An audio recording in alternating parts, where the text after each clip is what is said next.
जय माता दी।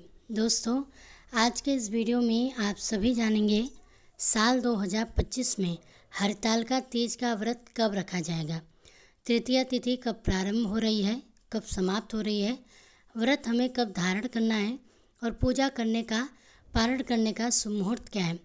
साथ ही हरतालिका तीज के व्रत में किस प्रकार से भगवान शिव और माता पार्वती की पूजा आराधना करें, सामग्री क्या होगी और किस विधि से हमें उनको प्रसन्न करना है। यह सारी जानकारी आज के इस वीडियो में आप सभी के साथ मैं शेयर करने वाली हूँ। इसके अलावा आप लोगों के कुछ प्रश्न भी हैं जिनके उत्तर मैं आपको आज के इस वीडियो में देने वाली हूँ। तो आज के वीडियो बहुत ही महत्वपूर्ण होने वाले हैं, तो वीडियो को शुरू से लेकर अंत तक पूरा जरूर सुनिएगा। सुहागिन महिलाओं के लिए बहुत ही महत्वपूर्ण होता है हरतालिका तीज का व्रत। इस दिन व्रत धारण करके और विधि विधान से भगवान शिव और माता पार्वती की पूजा करने से सुखद दाम्पत्य की प्राप्ति होती है, पति की आयु की लंबी होती है और पति पत्नी का दाम्पत्य जीवन जो है सुखद और समृद्ध होता है। हरतालिका तीज का व्रत किया जाता है भाद्रपद मास के शुक्ल पक्ष की तृतीया तिथि को। तृतीया तिथार्थ तीज का व्रत माता पार्वती को समर्पित होता है। इस दिन भगवान भोलेनाथ और माता पार्वती की संयुक्त रूप से पूजा आराधना की जाती है। निर्जला व्रत धारण किया जाता है और सुहागिन महिलाएं शौर्य श्रृंगार धारण करके माता पार्वती और शिव की मिट्टी की मूर्ति बनाकर विधि विधान से भगवान शिव और माता पार्वती की पूजा आराधना करते हैं। जैसे कि भगवान शिव का अभिषेक करते हैं, शौर्य श्रृंगार की सामग्री माता को अर्पित करते हैं और माता पार्वती को सिंदूर अर्पित किया जाता है और उनसे अखंड सौभाग्य के लिए प्रार्थना करते हैं। तो बहुत ही महत्वपूर्ण होता है सुहागिन महिलाओं के लिए हरतालिका तीज का व्रत, और आज के इस वीडियो में आप यही सब जानने वाले हैं। तो चलिए वीडियो को एक एक करके बारी बारी से आपको सभी जानकारियाँ दी जाएगी, तो वीडियो को शुरू से लेकर अंत तक जरूर देखिएगा। देखिए, भाद्रपद मास के शुक्ल पक्ष की तृतीया तिथि प्रारंभ हो रही है 25 अगस्त 2025 को दोपहर में 12:35 पर, और तृतीया तिथि का जो समापन है 26 अगस्त को होगा दोपहर में 1:54 पर। और हरतालिका तीज का व्रत हम धारण करते हैं सूर्योदयकालीन तिथि में, और सूर्योदयकालीन हरतालिका तीज अर्थात भाद्रपद मास की तृतीया तिथि हमें 26 अगस्त 2025 मंगलवार को प्राप्त होगी। तो मंगलवार को 26 अगस्त 2025 को हरतालिका तीज का हमें व्रत धारण करना है। अच्छा, जैसे आप लोगों के प्रश्न है कि पहली बार हरतालिका तीज का व्रत हम धारण कर सकते हैं या नहीं कर सकते हैं, तो जी हाँ, आप बिल्कुल इस साल हरतालिका तीज का व्रत धारण कर सकते हैं। और अगर किसी कारणवश आपका तीज व्रत छूट गया है, जैसे कि कई बार किसी परेशानी की वजह से या कोई समस्या ऐसी आ जाती है स्वास्थ्य से संबंधित, या किसी को उसी समय में अगर डिलीवरी हो जाती है और व्रत नहीं कर पाते हैं, तो इस बार से आप अपने तीज व्रत का प्रारंभ कर सकते हैं। ठीक है, तो दोबारा भी उठा सकते हैं, और पहली बार जो लोग अपना करना चाहते हैं तो पहली बार भी तीज उठा सकते हैं।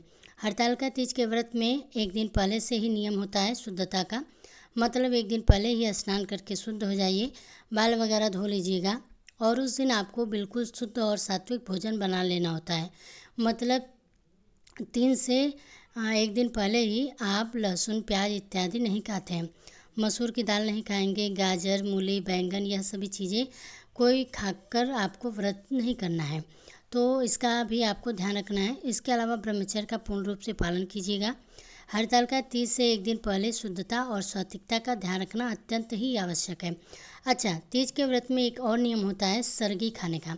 जैसे कि तीज का व्रत हम निर्जल धारण करते हैं, बिल्कुल भी अन्न और जल का सेवन नहीं करते हैं, तो इससे पहले भी व्रत प्रारंभ हो, जैसे कि तीज का व्रत सूर्योदय से सूर्योदय तक माना जाता है, तो दिन में बहुत अधिक प्यास ना लगे, इसके लिए इस दिन सूर्योदय यानी कि ब्रह्म मुहूर्त में उठकर सरगी खाई जाती है। तो सरगी में क्या क्या खा सकते हैं, तो मूल रूप से तो पानी पीना चाहे ग्लूकोन-डी आप पी सकते हैं, या फिर आप जूस पी सकते हैं, नारियल पानी पी सकते हैं, जिससे कि आपको प्यास ना लगे। इसके अलावा आप चाहे तो फल वगैरह खा सकते हैं, मिठाई इत्यादि खा सकते हैं, वैसे अन्न का सेवन ना करें तो ज़्यादा अच्छा रहेगा। तो इस प्रकार से सरगी आप खा सकते हैं। और सरगी का जो शुभ समय है यानी कि शुभ मुहूर्त है वह है 3 बजे से 4 बजे तक। सरगी का मुख्य रूप से सुबह मुहूर्त माना जाता है। अब बात करें हरतालिका तीज की पूजा के मुहूर्त में के बारे में, तो देखिए, सुबह 5:56 से लेकर सुबह 8:31 तक यह पूजा करने का, यानी मतलब सुबह की जो पूजा करने का है वह शुभ मुहूर्त आपको 2 घंटे 35 मिनट का मिल रहा है, जिस समय में आप अपने व्रत का संकल्प ले सकते हैं और विधि विधान से भगवान शिव और माता पार्वती की पूजा कर सकते हैं। हरतालिका तीज के व्रत में सुबह की पूजा बिल्कुल संक्षिप्त रूप से की जाती है, जैसे कि पंचोपचार विधि से हम पूजा आराधना कर लेते हैं। प्रतिदिन जो आप पूजा करते हैं वो पूजा आप उस प्रकार से करते हैं। भगवान सूर्यदेव को जल देते हैं और व्रत का संकल्प लेते हैं। ठीक है, तो सुबह की पूजा इतनी है। बाकी शाम की पूजा विशेष रूप से होती है जो कि प्रदोष काल में होती है।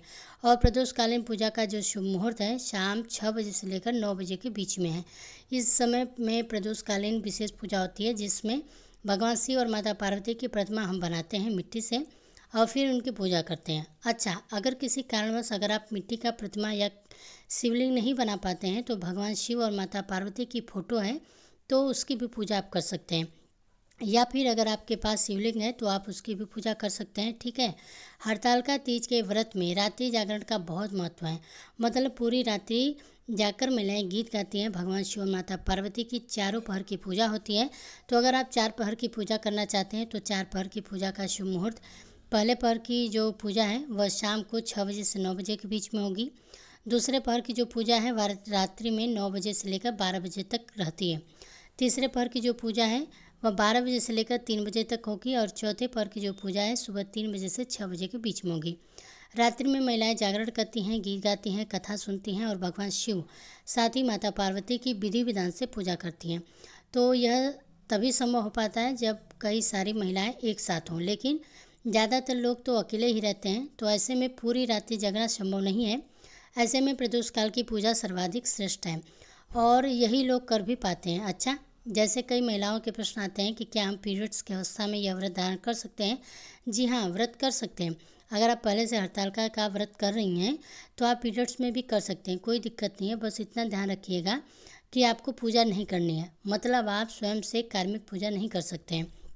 व्रत की कथा आप सुन सकते हैं, भगवान शिव और माता पार्वती के मंत्र इत्यादि आप सुन सकते हैं मोबाइल पर। इसके अलावा मानसिक रूप से भगवान शिव से माता पार्वती से प्रार्थना कर सकते हैं। इसके अलावा दान कर सकते हैं, जैसे कि हम दान की सामग्री पारण वाले दिन निकालते हैं वह भी आप नहीं निकाल सकते हैं।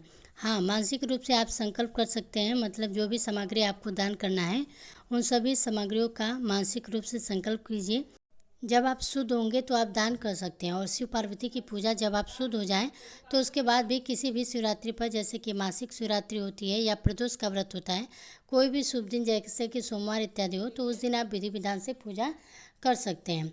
ठीक है, लेकिन व्रत नहीं छोड़ना है आपको, तो खंडित हो जाएगा आपका व्रत। अगर आपके घर में सूतक हो, पातक हो, मतलब अगर किसी बच्चे का जन्म हुआ है फिर भी किसी की मृत्यु हुई हो, तब भी आप हरतालिका तीज का व्रत रखा जाता है। मतलब निर्जला ही व्रत रखना होता है। सूतक है, पातक है तो भी आप पूजा नहीं कर सकते, लेकिन आपको व्रत धारण करना है। अच्छा, आपका अगला प्रश्न हो सकता है कि अगर हम प्रेग्नेंट हैं, जैसे कि गर्भवती महिलाएं हैं, तो उन्हें व्रत किस प्रकार से धारण करना चाहिए, क्या वह व्रत छोड़ सकती हैं।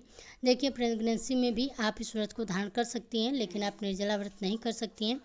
फिर आप फलाहार के द्वारा, जैसे कि फल लेकर, जल लेकर, जूस इत्यादि लेकर व्रत को कर सकते हैं, कोई दोष नहीं लगता है। अपने स्वास्थ्य का ध्यान रखते हुए आप व्रत का धारण करें, पूजा करें। बस इतना ध्यान रखिएगा कि निर्जला व्रत आपको नहीं करना है, या किसी भी प्रकार की अगर आपकी स्वास्थ्य संबंधित परेशानियां हैं तब भी आपको निर्जला व्रत नहीं करना है। जो लोग जल लेकर और फल इत्यादि लेकर अपने स्वास्थ्य का ध्यान रखते हुए व्रत कर सकते हैं। ठीक है, तो 26 अगस्त 2025 हरतालिका तीज का व्रत रखा जाएगा। आप सभी को मेरी तरफ से हरतालिका तीज की हार्दिक शुभकामनाएं।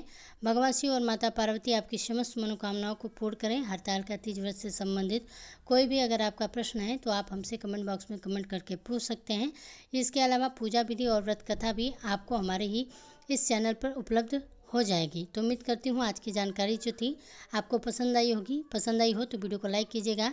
साथ ही इसी तरह से व्रत कथाओं से संबंधित या व्रत से संबंधित वीडियोस को देखने के लिए हमारे चैनल को सब्सक्राइब भी जरूर कीजिएगा।